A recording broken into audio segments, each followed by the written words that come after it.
எண்ணிக்கொண்டவர் விளையாட்டாக சுடாத பழத்தையே கொடுப்பா என்று கேட்டுக்கொண்டார். சுடாத பழம் வேண்டுமா? சரி, உலுக்கி விடுகிறேன்.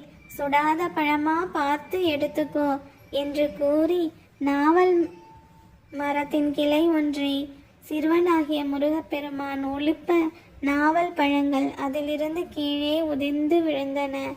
அந்த பழங்களை பொறுக்கிய அவ்வை அந்த பழத்தில் மணல் ஒட்டி இருந்ததால் அவற்றை நீக்கும் பொருட்டு வாயால் ஊதினார்.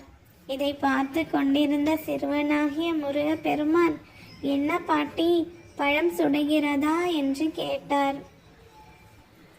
சிறுவனின் அந்த ஒரு கேள்வியிலேயே அவ்வையின் அகங்காரம் பறந்து போனது.